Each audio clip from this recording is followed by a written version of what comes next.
In our morning rounds, managing your kids' screen time. To keep up with fast-changing technology, the American Academy of Pediatrics is just out with updated guidelines for media use by young children. The group recommends no screen time for kids under 18 months except for video chatting. 18 to 24 months, parents and children should be watching together. And for ages 2 to 5, up to 1 hour a day of quality programming is recommended.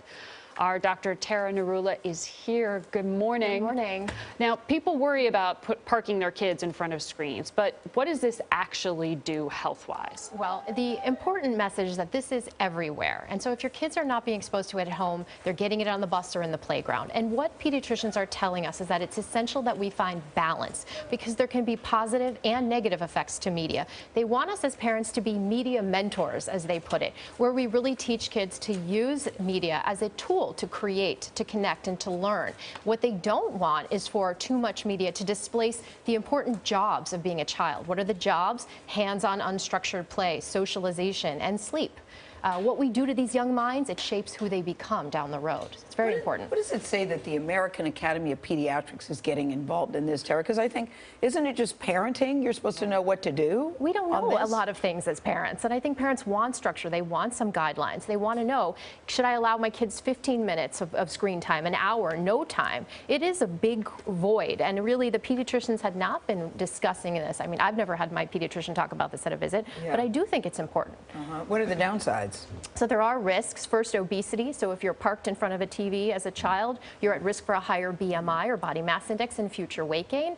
Less sleep duration. So the screen emits a blue light that affects melatonin that can decrease sleep in kids, and also they can become aroused right before they're ready to go to bed. So you want to turn it off an hour before bed.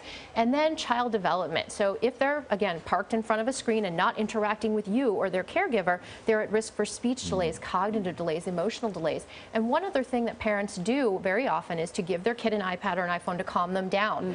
What is that doing? That's not allowing the child to learn to self-soothe, to self-regulate. That's a very important skill. And it sets a pattern so that as they progress through school, they're spending more time in front of a screen than they are preparing for schoolwork. Absolutely. And I think, you know, one of the things, look at all of us. You walk down the street on the subway, we're like this. How do we expect our children to become emotionally intelligent, emotionally connected when they're seeing us do that all the time? We need to preserve that face-to-face contact. That's what makes us human. You're and that's all they want as children. 2 little kids. Yes. Your husband works too, yes. Also a doctor.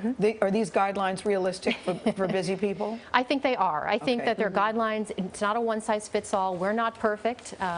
But it's helpful. Yes, you are. Yeah, no. You two are. Yes, you are. Thank you, Tara Narula. Dr. Tara Narula, thank you. For more on the recommendations and personalized tools to manage your child's media use, go to our website, to our screen, CBSThisMorning.com. Yes, kids can always watch our screen.